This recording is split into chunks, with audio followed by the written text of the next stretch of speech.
Hello everyone and welcome to the Blouz channel. Now in today's video I'm going to show you how to rope twist. You can see it comes in many styles as you are looking at in the photos, whether you want to do it with your natural hair like this one, or you want to streak your hair in red like this photo, or you want to do an ombre afro kinky set just to put some volume on your hair like I am wearing here, or like she's wearing here, or you want to do a photo shoot with a lion, or you want to take a picture with a boa snake, that's also fine. And here's a random picture of my friends, all four of us wearing rope. Now let's get straight into the video, how to rope twist. In today's video, I'm going to use the color T1B30, which is just an ombre brown from dark brown to light brown. As you can see, the tips are of a very light color, and this hair came pre-tapered or pre-feathered, so it made my work much easier. Now I'm gonna cover the basic two directions in which you can rope twist, and we are gonna start with the clockwise twine. When I say twine, I just mean the direction in which the two strands overlap. So the clockwise twine, they would overlap from left to right. But in this video, you're going to see me twirling the hair from right to left, and then my twine goes in the opposite direction of the twirl, so that's why it's called the clockwise twine.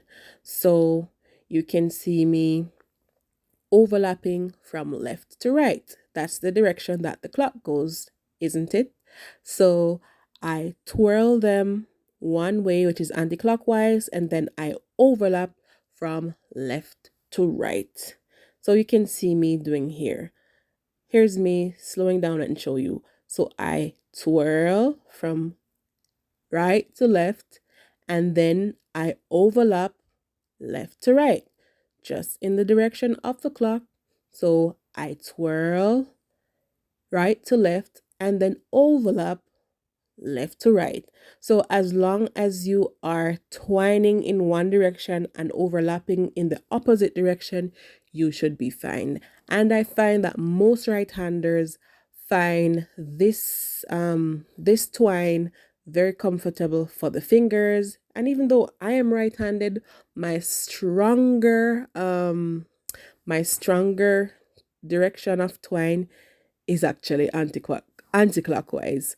I noticed that most left-handers and we twist in the opposite direction. But you can see right here, I'm all done, and don't mind those few straggly hairs. Those will be fixed with, the trimming of the scissors as well as hot water. So here it is on my mic stand in all its fine glory. And you can see it has a little, it's a little bit twisted and jaggly, but hot water will do the job. Now let's work on the anti-clockwise. Now with the anti-clockwise twine, you want to twirl the individual strands from left to right. That's right, left to right, like I'm showing you here. Take your time. This is not something that you wanna rush. So twirl from left to right as the arrows point, and then you overlap right to left. Twirl left to right, then overlap right to left as the arrows are showing. These arrows are showing the direction of the overlap. So concentrate, you twirl left to right and overlap right to left. Leave a comment down below if I was clear, or if you think I could do something a little better, or if you need to rewatch the video, you can go ahead and go back. So as I said, for the anti-clockwise one, you twirl left to right and overlap right to left. As long as you are twirling in one direction and you are overlapping in the opposite direction, you should be fine. Sometimes when you are rope twisting, you come across some hiccups.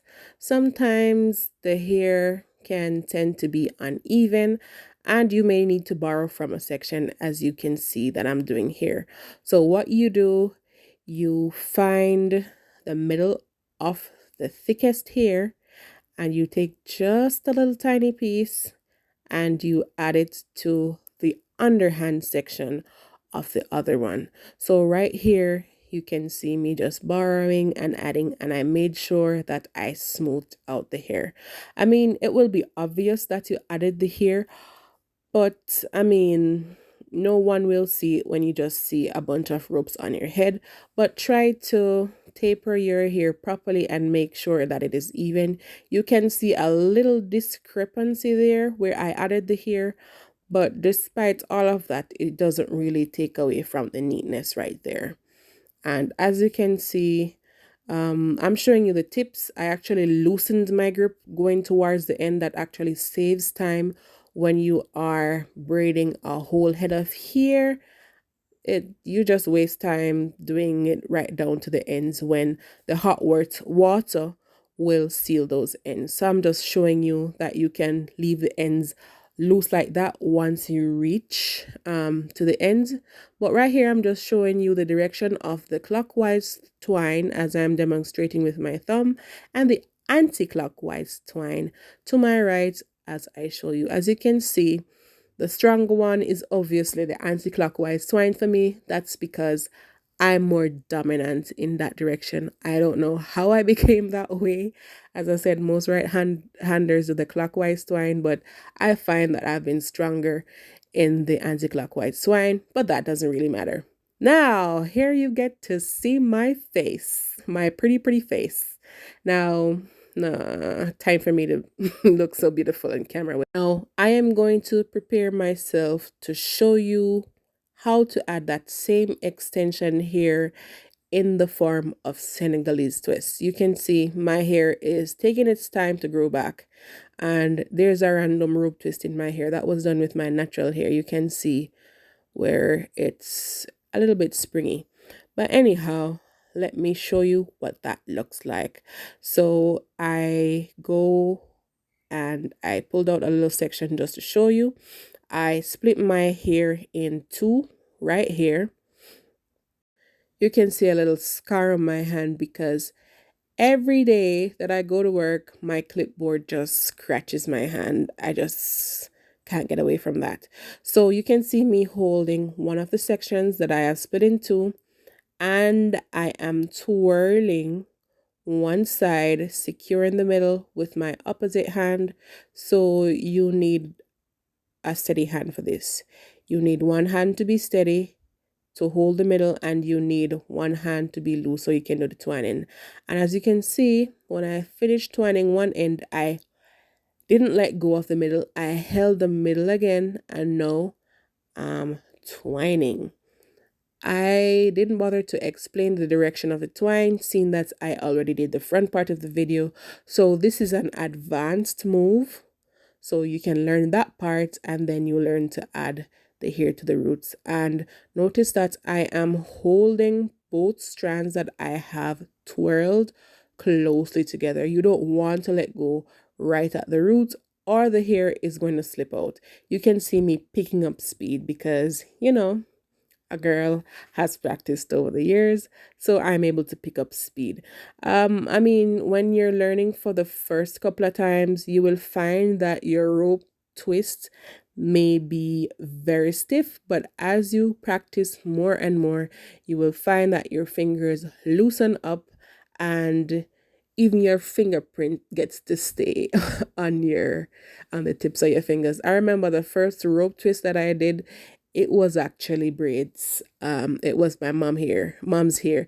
Thank you for volunteering, Mom. You're the reason why I can rope twist now, because I got to practice on you.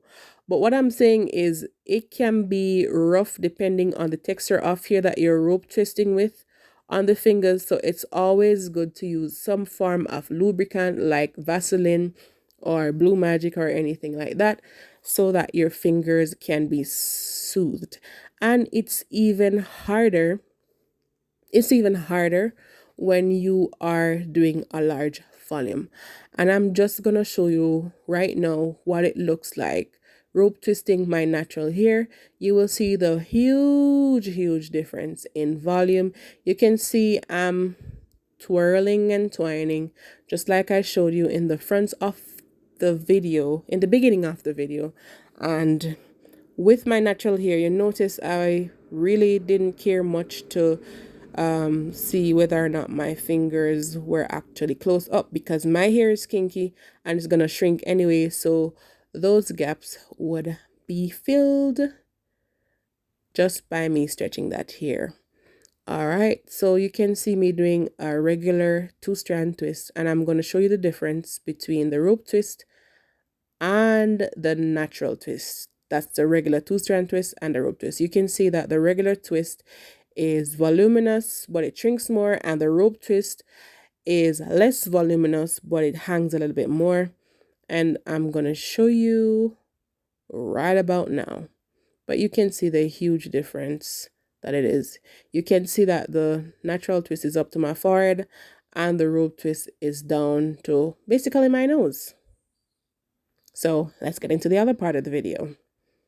Make sure you like, share, comment, and subscribe if you haven't already.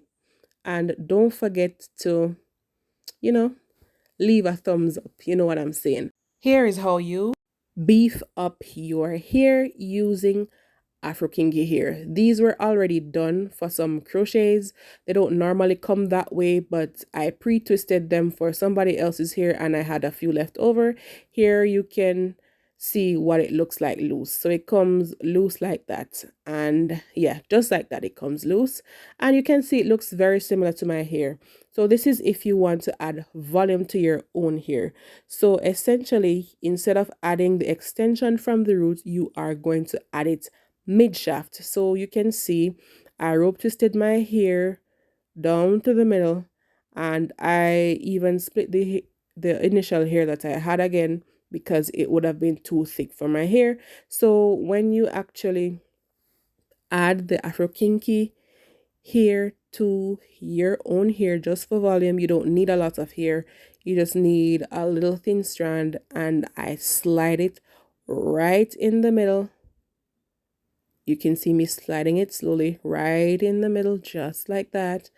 And when you've reached the limit, you just take your time and you twirl. And when you see that the extension has been added, you just rope twist like normal. And you would say to me, well then, why would you add it mid shaft? You don't want to add it down too low, because as the days go on, that hair will slip out. So if you're planning to add Afro kinky hair to your own hair just for volume, it's best that you add it mid shaft, or maybe 2/3 of the way down the shaft, but never too much down on that last third, because as I said, that hair will slip out. Now, do you remember the colored hair that I showed you in the beginning of the video with that, I think it's a blue ombre hair that I showed you in a fancy updo? That is an example of Afro kinky being added to your own hair just to add a little volume.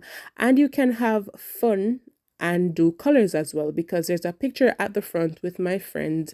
I think she's in a white baby doll blouse, but she added Afro kinky to the end of her hair to make it red. So you can have a lot of fun with that color. I don't know if the camera is picking it up, but this hair is actually like, I think it's a brown or so, something like that. But as you can see, I'm looking fabulous with that rope twist already. This part was supposed to be the end of the video, but then again, I remembered that I didn't show you how to pull that rope twist out your hair, because it can be a big bother if you don't pull it out properly. Because as opposed to a regular 2-strand twist, the rope twist, it tends to leave a little bit of a harder cast, for lack of a better term. But the as you can see right here, it tends to hold form a little bit better and a little stiffer, but it can be a headache to pull out. So what you can do, you just actually unravel the hair and take your time and finger detangle it before you go ahead. So when you're pulling out rope twists, you want to take your time because since you are twirling and twining the hair can be overstretched at times, so you don't want to do that. If you made it to the end of the video, thank you. It's bye from the Blue Blouse channel.